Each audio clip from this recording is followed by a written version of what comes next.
everyone, welcome back to Show Me How to Win. We're visiting Origins 2021 and we're at CGE's booth. Next to me is Ray. Ray is new to CGE. Yeah, tell me what you do at CGE. Yeah, so I was just hired as one of two in-house content creators at Czech Games Edition. So I was hired alongside Eleni from Cardboard Rhino, if any of you are familiar with her. She's hired as their full-time in-house YouTuber, and I am going to be their full-time in-house Twitch streamer, which I'm really excited about. And Ray is here to tell me about the new Galaxy Trucker. Maybe just quickly show how to play and most importantly, how to win. Yes, so, of course. Galaxy Trucker, a beloved game from CGE, and this is a new version that you guys are putting out. Tell me about it. Yeah, so this is the same core game that came out around 15 years ago that was one of the very first games CGE ever published, but it's been 15 years, and we wanted to give it a fresh coat of paint, a new facelift, and introduce a whole new generation of gamers to the game. So the big things with this edition is to make it more affordable, accessible, and approachable for the average person who maybe just got into board games during the pandemic. So I played this game pretty early on when I got into the hobby. It was chaotic fun. The box was huge because I actually played someone who had the big box. But all the tiles were just on the table and you just grab and try to build your ship and then try to withstand the asteroid. But for people who are not familiar, Ray, tell us how we play. Okay, so in a nutshell, Galaxy Trucker is a real-time spaceship building game. So at the start of the game, everyone's going to have a flight board that looks like this, that's got a lot of empty spots for component parts for your ship. And all at once, we're going to flip over the timer, and you're going to take one hand, which is your grabbing hand, reach it into this big pile of flipped-over components, going to grab a tile, take a look at it, decide if you want to put it on your ship. If you do, you weld it into place. If you decide you don't want it, you return it to the pile face up. So if someone else was looking for that exact double engine, they can now see exactly where it is. And this is going on all at once. Sometimes it's very hectic. It kind of depends on who you're playing with and how aggressive people are being. Yeah, it's never like, just pick it up, like the way she did it, look at it, and no, it's crazy. And people start using both of their hands all the time. They're not supposed to, but they always do. So yeah, that's how you build your ship. Once everyone has finished building their ship, we're going to go into the second phase of the game, which is like the adventure card phase, where we're going to send our ships out into space and watch them slowly get blown to bits. Yeah, we call it the disaster phase. Yes, exactly. And that's when you flip over these adventure cards and we reveal random events that will affect everyone at the table, sometimes in different orders depending on where you are in like the flight tracker, who's ahead in space, and you just try to withstand what happens. So it's all based around how you built your ship in that first phase. A lot of the adventure cards, you're just seeing what happens and hoping your ship survives. Right, in the old version, you play 3 times, and every time it gets harder and harder, but your ship gets bigger and bigger. And for every flight, you have a different board, so that's why the box was so big, it's so heavy. What about in this version? Yeah, so you can still play all 3 flights in a row. We're calling it the Transgalactic Trek in this new edition. It's basically advanced mode. But the reason we kind of separated that out is that that's a lot of information for a new player to go from this ship all the way up to this ship. That's a big jump for your very first game. This ship is massive. And what we wanted to do, as I said, was just make it more accessible and approachable for people. So when you open up this game for the first time, you're going to be taught to just play one flight. Pick a difficulty level, 1, 2, or 3. Just play that flight, and that's your game of Galaxy Trucker. It brings the playtime down to half an hour, which is just nice. And it actually creates Galaxy Trucker as almost like a filler light game in between other games, which it has never been before. So that's pretty cool. It should be the way it is because mechanically there's not much. You just try to make a sturdy ship that you can shoot lasers and then you can get some points, but it does take a lot of time to play before. It is a time commitment. Okay, so we have a bunch of tiles here. Tell us about the tile types. Sure, yeah, so there's a bunch of different types of tiles. Everyone starts with one cabin in their color in the center of their ship. You're going to have 2 astronauts in here, which is good because the more astronauts, the better. And if you ever run out of astronauts, there's no one to fly your ship anymore and you're out of the flight, which is never a good thing. So kind of going off of that, the first type of component you can pick up are more cabins. They're just generic looking. They look like this. You want as many of these as possible. There are going to be several adventure cards that are going to ask you to give up your crew members, to get cargo and other things that you're going to want to make money. So you're going to want to get a lot of these. The next type of component is the cargo holds. As I mentioned, you're going to be picking up cargo out there in space to make money.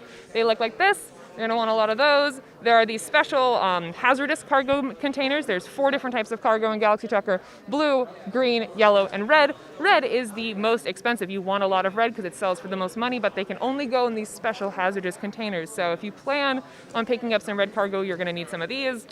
Next thing, your spaceship is going to have to move. That's where you get engines. Engines have to be pointed backwards, obviously, so you move forward. You got engines, you've got lasers, because terrible things are going to happen to you out in space and you're going to need to be able to defend yourself, so you have lasers here. There's also double versions of both lasers and cannons that look like this. They are battery powered. So if you have these on your ship and you have no batteries, they do nothing, but if you have the batteries to power them, they are twice as strong as their original counterparts.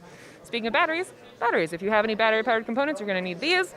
Another type of battery-powered component are the shields. These are very important to help block you from damage. You only technically need 2 of these if you orient them correctly. And then, let's see, we've got the structural module. These technically don't do anything, but they give you a lot of universal connectors, which is the easiest type of connector to add things onto. So this is very helpful if you've kind of built yourself into a corner and can't figure out how to build the last wing of your ship. These are very helpful. And then you've got alien life support systems that you attach onto your cabins if you want some aliens to help you fly your ship. Okay, so our first game. What are some of the tiles that if we see it, we should definitely grab it for beginners? Yes, so cabins. You want as many cabins as possible. Same thing with cargo containers. You're going to just want a lot of these, especially if you have a lot of engine capacity and you're able to be in the front of the line of the race. You're going to want a lot of cargo containers, because if you're out there in front of the race, you have the first opportunity to dock at planets and get cargo. But if you don't have enough cargo containers to hold all of it, it's a wasted first position spot on the racetrack. So there's that. Other things everyone should have, I think that structural modules are very overlooked. When I first started playing, I was like, oh, they do nothing, and I would just always ignore them. But when you're new to the game, planning out how to make sure your whole ship gets filled in, because there are rules about what pieces can connect to others, and it is possible to effectively block yourself into a corner where you can't keep building. And especially as people, if you're playing with a lot of people, those really good components that have a lot of universal connectors or 3 different branches are going to go very quickly, and you're going to find yourself needing some structural modules, I promise you. Okay, so we played a few games. Now we're ready for the more hazardous intergalactic, transgalactic trek. Okay, we're ready for that. Yes. But we're gonna have to prepare for a lot more hazardous situations. Yes. So what should we do when we're playing the advanced mode?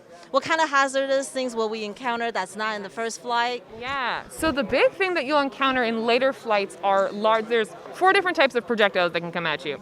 Small asteroids, small cannon fire, and large cannon fire.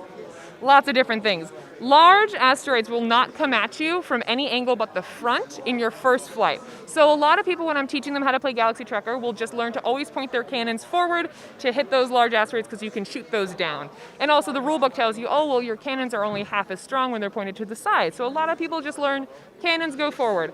But in your second and third flights, I promise you, you're going to want some lasers or cannons or whatever you call them pointed to the side, because they are going to start throwing some large asteroids at you to the side, which can really, really mess up your ship. And the cool thing is that typically when large asteroids are coming at you from the front, the only way to shoot them down is if you have a laser in the exact same column. But if large asteroids come at you from the side, it can be the same row or the row above or below. So they're actually quite versatile, and you only need a couple to protect you from asteroids coming from your sides, which can be very deadly. What about the aliens? Do they do anything for us? They do. Aliens are very important. So you can only have one of each type on your ship, because they actually are a very powerful mechanic in the game. And what I like about them is, so aliens, for those who do not know, you've got pink aliens, which live in these little pink life support systems. They look like this. They give you extra strength to your cannons or your lasers.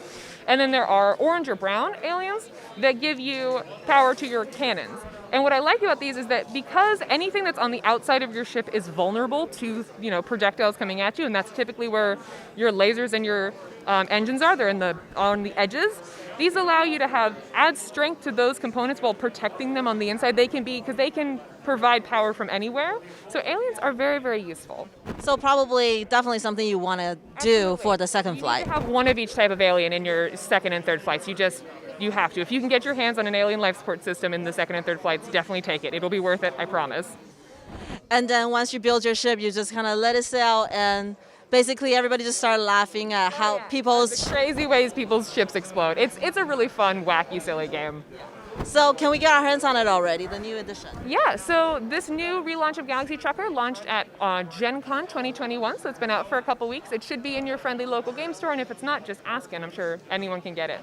You can play this online too, right? Yes, the online. That's actually a really good tip. Play Galaxy Trucker online. With a game like this, where the only way really to get super good at Galaxy Trucker is just to play it a lot, recognize a good piece when you see it. That just comes with practice. I have gotten very good at Galaxy Trucker by just playing like the online version like once a night, play that, and been slowly getting better than my partner because I've been secretly practicing without him. Highly recommended. If you want to get very good at Galaxy Trucker, the online version is a great way to get some practice in. Well, Ray, thank you so much for showing me how to play, how to win Galaxy Trucker New Edition, and thank you guys for watching. Bye.